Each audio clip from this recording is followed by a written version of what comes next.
မင်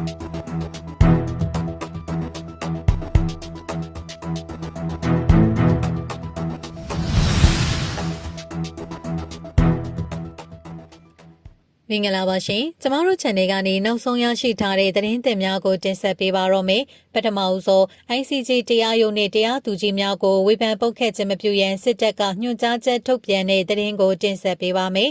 အကြမ်းဖက်စစ်တပ်ကအပြည်ပြည်ဆိုင်ရာတရားရုံး ICJ နဲ့တရားသူကြီးများကိုဝေဖန်ပုတ်ခတ်ခြင်းမပြုရန်ဝါဒဖြန့်သတင်းစာများမှတဆင့်ယနေ့ညွှန်ကြားချက်ထုတ်ပြန်လာပါတယ် ICJ ကြားနာပွဲမှာမြန်မာနိုင်ငံကိုယ်စားလှယ်တွားရောက်ဖြည့်ရှင်းနေသည့်ကိုလိုင်းဦးဆောင်သောအေဂျင့်ရောမြန်မာအဖွဲ့ကိုမြေပြင်ထောက်ခံပွဲများပြုလုပ်ရမှာတရားရင်ဆိုင်စေကာလဖြစ်၍ ICJ တရားရုံးနှင့်တရားသူကြီးများဝေဖန်ပုတ်ခတ်ခြင်းဖိအားပေးသည့်သဘောရေးသားပြောဆိုခြင်းများလုံးဝမပြုလုပ်ကြပါရဲ့လူမျိုးရေးခွဲခြားသည့်အသုံးအနှုန်းများရေးသားပြောဆိုခြင်းလက်ကင်ဆိုင်ဖို့ပြုလုပ်ခြင်းများမပြုလုပ်ကြရဲ့တိုင်းရင်းသားအမျိုးအမည်တွင်မပါဝင်သည့်တိုင်းရင်းသားဖြစ်မသတ်မှတ်ထားသည့်လူမျိုးအမည်အားသုံးဆွဲပြီးထိုအမည်အားအမုန်းစကားများမပြုလုပ်ကြရန်စစ်တပ်ကညွှန်ကြားလာပါသည်ထောက်ခံပွဲများတွင်အေဂျင့်ရောမြန်မာအဖွဲ့အနေဖြင့်နိုင်ငံတကာဥပဒေများနဲ့အညီတပ်တည်ထောက်ထားခိုင်လုံစွာဖြင့်တရားရုံးတွင်ရင်ဆိုင်ဖြည့်ရှင်းနေကြောင်း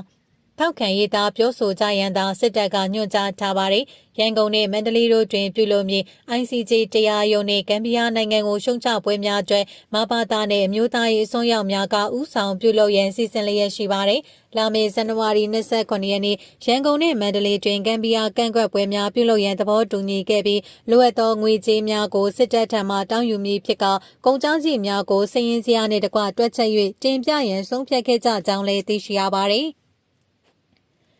ICJ တရားရုံးမှာယခုဇန်နဝါရီလအတွင်းရိုဟင်ဂျာများအပေါ်လူမျိုးတုံးတပ်ဖြတ်မှုနဲ့ပတ်သက်ပြီးကြားနာစစ်ဆေးလျက်ရှိကတရားလိုဂမ်ဘီယာနဲ့တရားပြိုင်မြန်မာစစ်တပ်တို့ကအသီးသီးရှောက်လဲချက်များပေးလျက်ရှိကြောင်းတင်ရရှိပါသည်ဆက်လက်တင်ဆက်ပေးမယ့်သတင်းအကြောင်းကတော့မင်းကောမြသိန်းတန်ဖျားနဲ့ရဲစခန်းရှိစေအုပ်စုများတော်လိုင်းရေးတပ်များကအလစ်ငိုက်ဝင်ရောက်တိုက်ခိုက်တဲ့သတင်းကိုတင်ဆက်ပေးပါမယ်။စကိုင်းတိုင်းစကိုင်းမြို့မင်းကွန်းတိုက်နယ်မှာစေအုပ်စုတပ်ဆွဲထားတဲ့မြသိန်းတန်ဖျားနဲ့မင်းကွန်းရဲစခန်းတို့ကိုအလစ်ငိုက်ဝင်ရောက်တိုက်ခိုက်ခဲ့တယ်လို့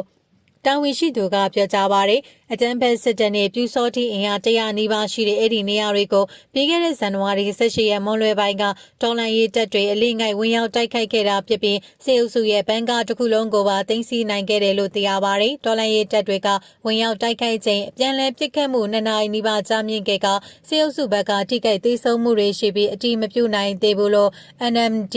People Defense Force တာဝန်ရှိသူကလည်းပြောပါတယ်။သိမ်းမို့ထိဖြစ်ခဲ့တာပါဒါပေမဲ့နယ်မြေနေထားအရအရေးမသာလို့ပြန်ဆုတ်ခဲ့လိုက်ရပါတယ်။တိုက်ပွဲကြာချိန်2နာရီတည်းကျွန်တော်တို့ NMD ကရဲဘော်2ဦးထိခိုက်ဒဏ်ရာရခဲ့တဲ့အသက်အန္တရာယ်တော့မစိုးရိမ်ရဘူးစစ်တပ်ဘက်ကထိခိုက်မှုအတိမပြုနိုင်သေးဘူးလို့တာဝန်ရှိသူကပြောပါတယ်။ထိုတိုက်ခိုက်မှုကိုယူနီကွန်ပျောက်ကြားတပ်ဖွဲ့နဲ့တူမင်းကွန် PDF မင်းကွန်တိုက်နယ်ပကဖပလာဖနဲ့